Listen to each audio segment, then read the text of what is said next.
Hey, welcome to Architects of Soul. I'm Max Soul. And I'm Mello Soul.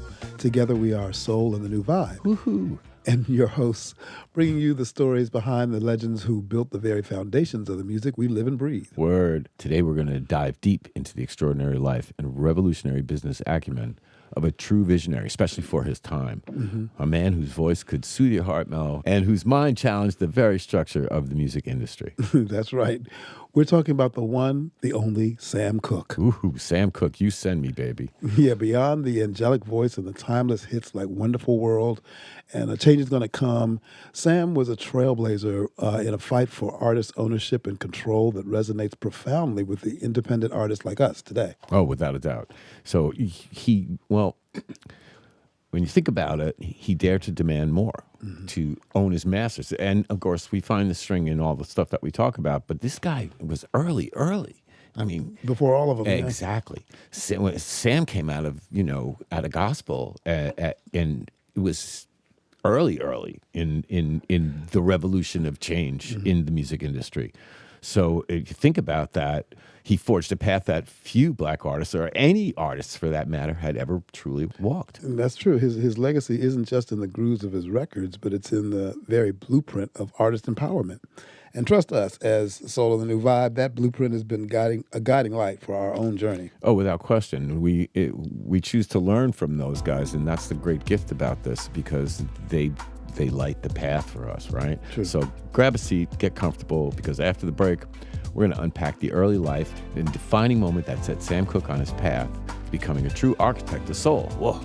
And crucially, a pioneer of artistic independence, which is truly magnificent, right? That's right. That's true. So stick around. We'll be right back.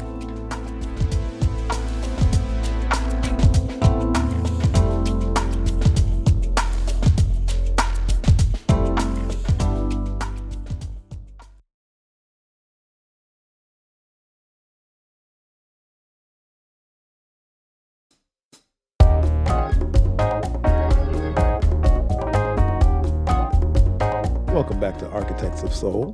Before the break, we teased Sam Cooke's incredible foresight in business.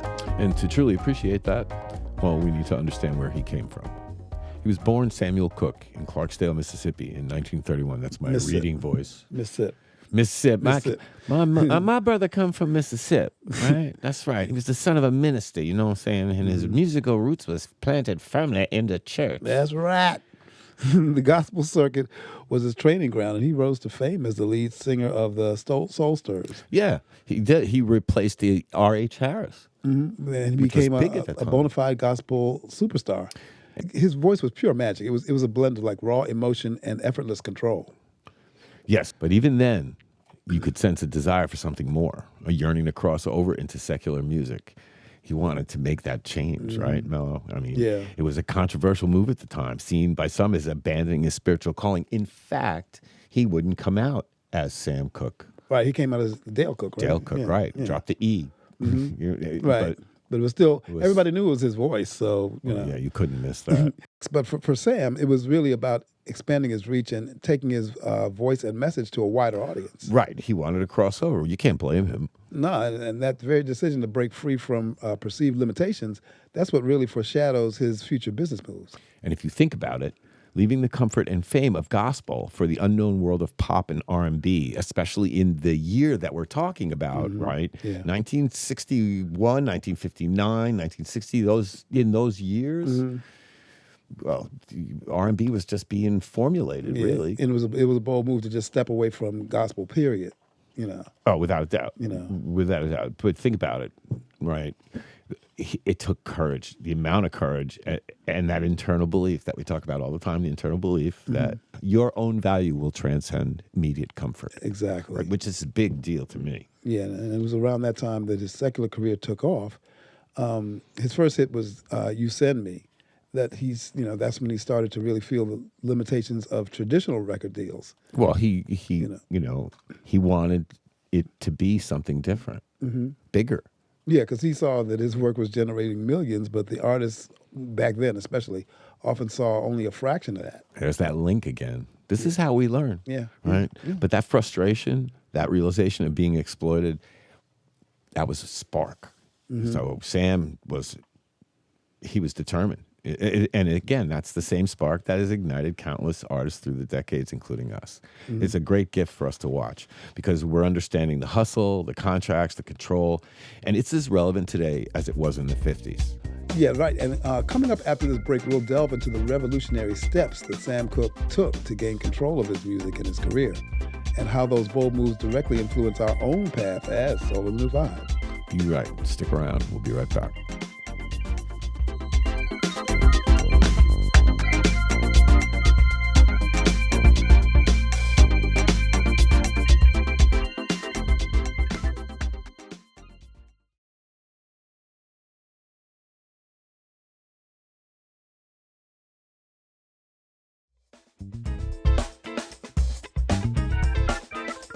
Welcome back to Architects of Soul. We're talking about Sam Cooke, the artist and the visionary businessman.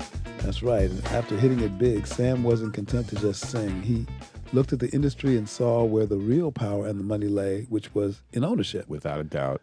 And he famously said, "I'm not going to be owned by some company." No, here we go. He wanted to own his masters, the original recordings of his music. Back then, that was practically unheard of. Remember, we were talking about late 50s, early 60s, right? So it was unheard of for an artist, especially a black artist. Labels held all the Right, power. because I think at that point, Ray Charles was probably the only one who owned this. This is before James Brown. That's so it was- correct. That's so right. yeah, so Before Sam was Marvin, between Curtis, them. all that. Yeah, Sam was between Ray and James Brown. So in 1961, he formed his own record label, SAR Records, with his manager and business partner, J.W. Alexander. And not only that, he established his own publishing company called Cags Music, which was monumental. Monumental, right? Yeah, Absolutely monumental. Owning his own publishing meant he earned royalties every time one of his songs was performed, broadcast, or used, which, guess what, still goes through today. And that's how it works. It's how we earn a living. It's how we live. So back in the day, you didn't have choice, right? Owning your own masters means you control your own artistic output and you reap the full benefit of the sale. That's right. That's what he wanted. He wanted his sales. Correct, because and that foresight is a cornerstone for Soul of the New Vibe. 100%. Because when we started out, we looked at Sam Cooke's model in the digital age, and it's easier to self-distribute than.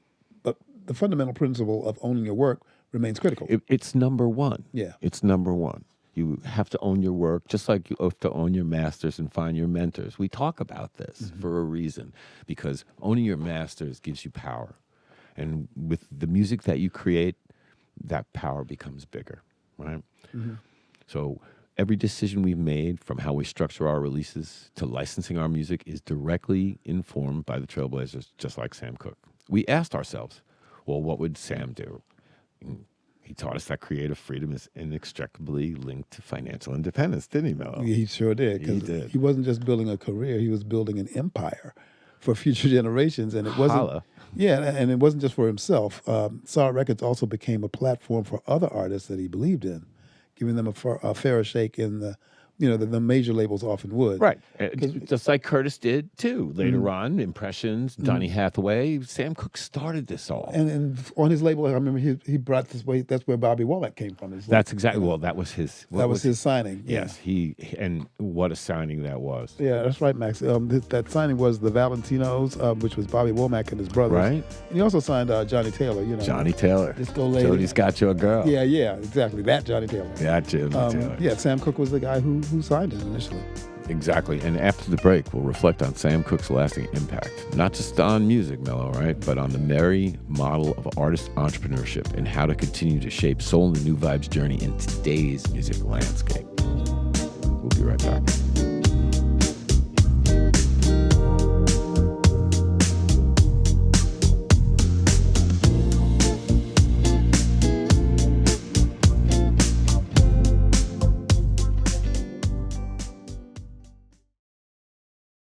Thanks for tuning in to Architects of Soul. Our music is waiting for you.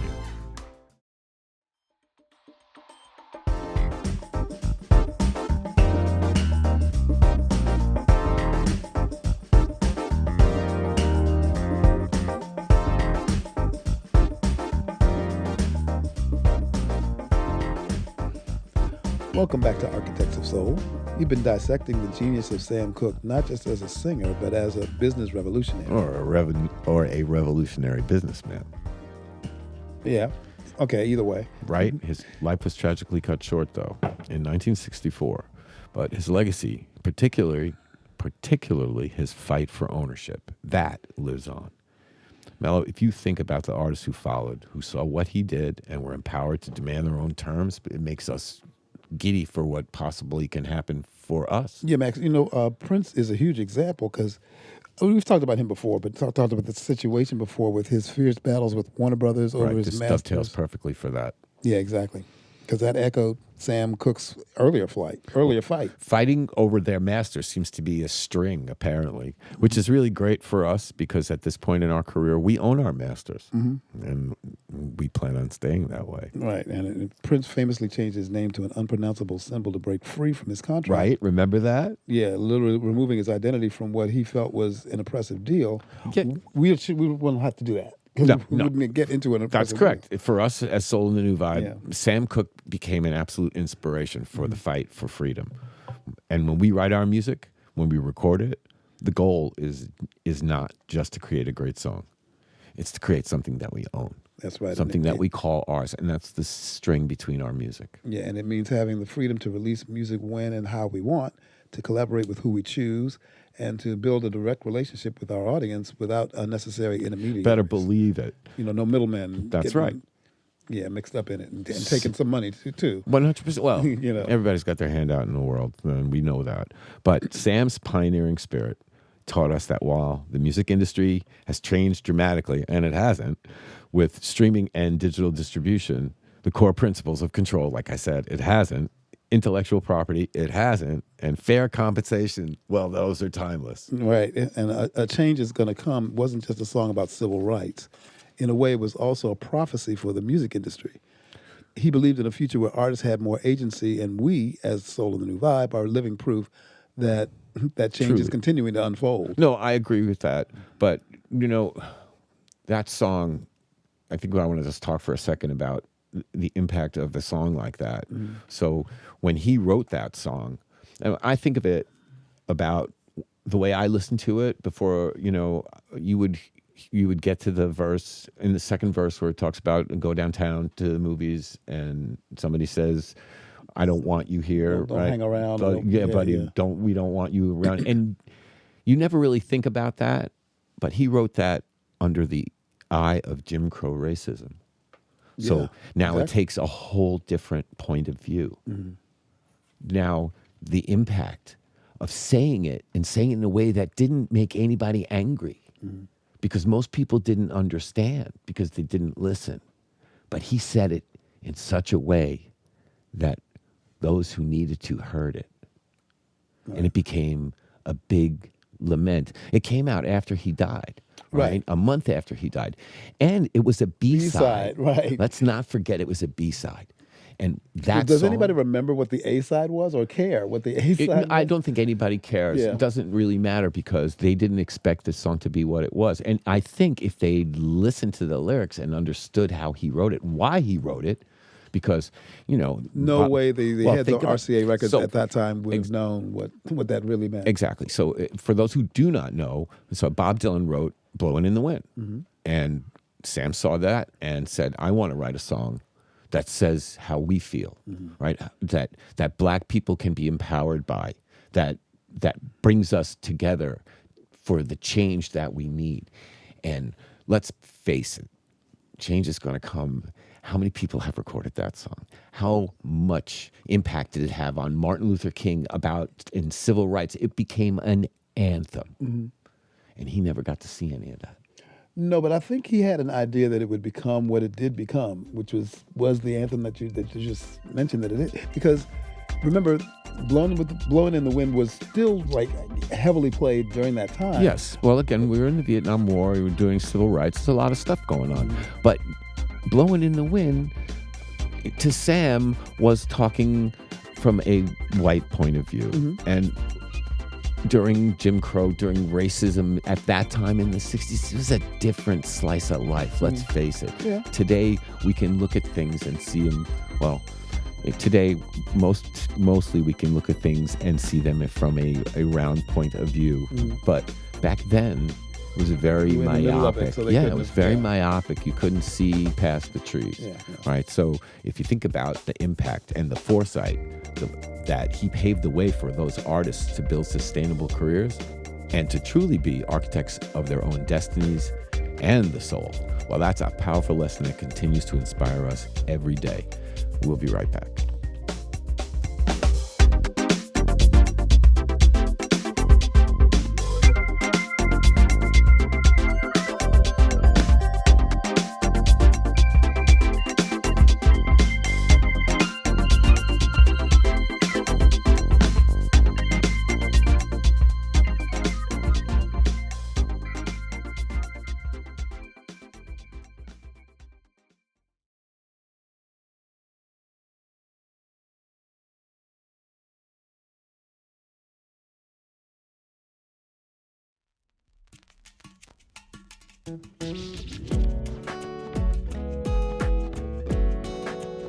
Hey, you've been listening to Architects of Soul.